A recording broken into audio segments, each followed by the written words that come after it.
सभी का स्वागत करता हूँ, खैर मकदम करता हूँ अपने यूट्यूब चैनल हिंदुस्तानी एजुकेशन में। 24 अगस्त 2022 यानी कल हिस्ट्री सब्सिडियरी पेपर का एग्ज़ाम हुआ था, पार्ट 2 का, बिहार यूनिवर्सिटी वालों का। तो मैं वो ओरिजिनल क्वेश्चंस पेपर लेकर हाजिर हूँ। ये देख सकते हैं सब्सिडियरी पेपर है, हिस्ट्री का है और पेपर कोड दिया हुआ है।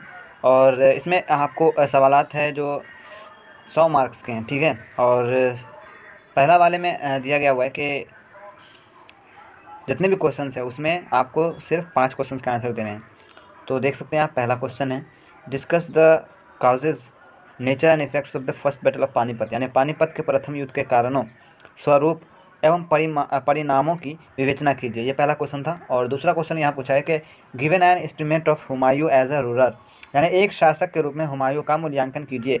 उसके बाद पूछा है कि discuss the achievements and failures of the reign of Shahjahan, Shahjahan के शासनकाल की उपलब्धियाँ और विफलताओं की समीक्षा कीजिए। चौथा में पूछा है कि evaluate the work of Shivaji as the builder of Maratha, ठीक है, यानी मराठा राज्य के निर्माता के रूप में शिवाजी की उपलब्धियों का मूल्यांकन कीजिए। उसके बाद पाँचवा में सवाल पूछा है कि what led the battle of Buxar, examine its significance, Buxar का युद्ध क्यों हुआ और इसके महत्व का परीक्षण कीजिए। छठा में पूछा है कि make a critical study of the achievements of Haider Ali, Haider Ali की उपलब्धियों का समीक्षात्मक अध्ययन कीजिए। उसके बाद है discuss the causes of the revolt of 1857 ईस्वी, ठीक है, यानी 1857 की क्रांति के कारणों का उल्लेख कीजिए। यानी आपको मैं बता दूँ, 7वां नंबर का सवाल पूछा गया कि 1857 की क्रांति के कारणों का उल्लेख कीजिए। ये आपको 11, 12 बी ऑनर्स पार्ट 1 जितने भी है क्लास 10th में भी ये सवाल पूछा गया हुआ था, ठीक है।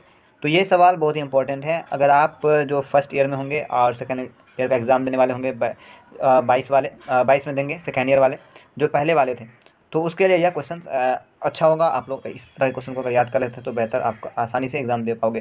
देखिए 8वां सवाल पूछा गया कि discuss the contribution of Swami Dayanand Saraswati, Swami Dayanand Saraswati के योगदानों का उल्लेख कीजिए। उसके बाद है right an essay on the non cooperation movement, यानी असहयोग आंदोलन पर निबंध लिखिए, ठीक है। उसके बाद 10वां पूछा है भारतीय स्वतंत्रता संग्राम में सुभाष चंद्र बोस और उनकी आज़ाद हिंद फौज की भूमिका का मूल्यांकन कीजिए, यानी assess the role of Subhash Chandra Bose and his Indian national army in the Indian freedom struggle. यानी आपसे 10 सवाल पूछे जाएंगे और प्रत्येक सवाल 20 मार्क के होंगे। तो 20 मार्क के होंगे तो इसमें बस आपको 5 क्वेश्चंस के आंसर देने होंगे, ठीक है। तो बस ये आज का क्वेश्चन था। तो जितने भी देख रहे थे, अगर वीडियो अच्छी लगी हो तो लाइक कीजिएगा, चैनल को सब्सक्राइब करके बेल आइकन दबाना ना भूलिएगा। देखते रहिए हिंदुस्तानी एजुकेशन। मिलते हैं अगले वीडियो में, तब तक के लिए अल्लाह हाफिज़।